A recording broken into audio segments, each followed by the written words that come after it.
Greece embassy में family visa file submit करने के लिए प्रोसेस क्या है, क्या इसमें लीगलाइजेशन लाजमी है डॉक्यूमेंट्स की।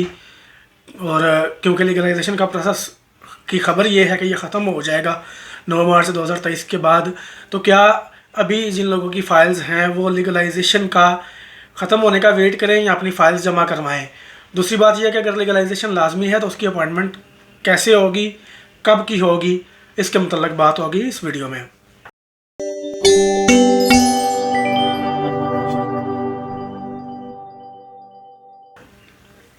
अस्सलाम वालेकुम, वेलकम टू यूवाई कंसल्टेंट में खुश आमदीद। उम्मीद करता हूँ आप सब खैरियत से होंगे। ग्रीस एम्बेसी और family visa, family reunion category का वीज़ा, इस कैटेगरी के वीज़े में मुख्तसर से आपको डॉक्यूमेंट्स रिक्वायर्ड हैं। जो पाकिस्तानी डॉक्यूमेंट्स हैं उसमें उर्दू वाला निकाहनामा, कंप्यूटराइज निकाहनामा यानी निकाहनामा MRC, नादरा से FRC और हर एप्लीकेंट का बर्थ सर्टिफिकेट। सिर्फ यही पेपर हैं जो आपको चाहिए होते हैं एम्बेसी में सबमिट करने के लिए। किसी भी फैमिली वीज़ा कैटेगरी का जो वीज़ा है, स्पेन एम्बेसी का हो, इटली का हो, ग्रीस का हो, उसमें इस वक्त फ़िलहाल लीगलाइजेशन पहला स्टेप है कि लीगलाइजेशन उसमें लाजमी है। एम्बेसी से अटेस्टेशन, एम्बेसी से कागजात की तस्दीक लाजमी है।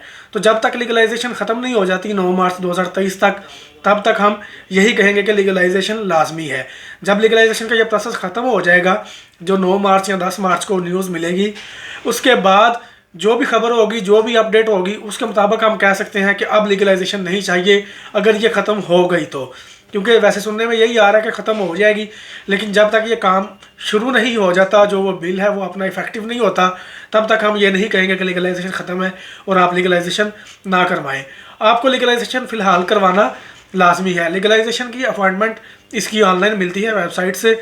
ग्रीस एम्बेसी की वेबसाइट पर जाएँ, वहाँ पर अपॉइंटमेंट के सेक्शन में जाएं और आप जब कैलेंडर खोलेंगे तो उसके सामने आपके सामने डेट्स आ जाएंगी। फ़िलहाल इस वक्त अगर आप खोल के देखते हैं तो डेट्स अवेलेबल नहीं होंगी। यानी कि 28 फरवरी तक की जितनी डेट्स हैं वो सारी बुक हैं, उनकी अपॉइंटमेंट्स बुक हैं। वो आपको रेड शो होंगी कि नॉट अवेलेबल है, कि इस वक्त अवेलेबल नहीं है।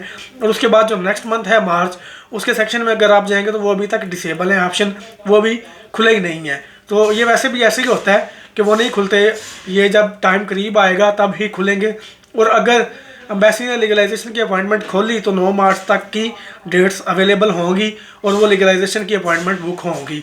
उसके बाद 9 मार्च के बाद लीगलाइजेशन का प्रोसेस क्या है, क्या तब्दीली हुई है, लीगलाइजेशन चाहिए या नहीं चाहिए, ये देखा जाएगा। अगर तो रिक्वायर्ड हुई लीगलाइजेशन तो वही कैलेंडर आगे भी चलेगा, 10 मार्च से लेकर आगे फिर अपॉइंटमेंट्स बुक होंगी। अगर लीगलाइजेशन ख़त्म होगी तो फॉरेन ऑफिस से अपोस्टल स्टाम्प लगेगी और वो आप डॉक्यूमेंट्स अपने एम्बेसी में सबमिट करेंगे।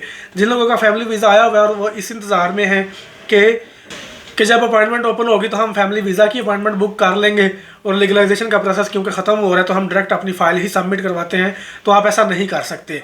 ये जब तक कानून इफेक्टिव नहीं होगा 9 मार्च से पहले तो आप ख़त्म ऐसा नहीं कर सकते कि विदाउट लीगलाइजेशन आप वीज़ा की अपॉइंटमेंट बुक करें और जाकर अपनी वीज़ा एप्लीकेशन फ़ाइल जमा करवा दें। अगर आपको लीगलाइजेशन के बगैर वीज़ा एप्लीकेशन फ़ाइल जमा करवानी है तो आपको इंतज़ार करना पड़ेगा 10 मार्च का। उसके बाद अगर लीगलाइजेशन ख़त्म हो गई तो आप डायरेक्ट वीज़ा की अपॉइंटमेंट लें और जाकर अपनी फ़ाइल सबमिट करवाएं। अदरवाइज़ उससे पहले अगर आपको लीगलाइजेशन की अपॉइंटमेंट मिल रही है तो आप अपने डॉक्यूमेंट्स लीगलाइजेशन के लिए सबमिट करें, क्योंकि ये अभी एक प्रोसेस का हिस्सा है। इसके बगैर फ़िलहाल फ़ाइल जमा आपकी नहीं हो सकती। तो ये एक मुख्तसर सी अपडेट ग्रीस फैमिली वीज़ा के हवाले से। उम्मीद करता हूँ आपके काम आएगी। वीडियो अगर पसंद आ गई हो वीडियो को लाइक करें, मुझे दुआ में याद रखें। खुदा हाफिज़।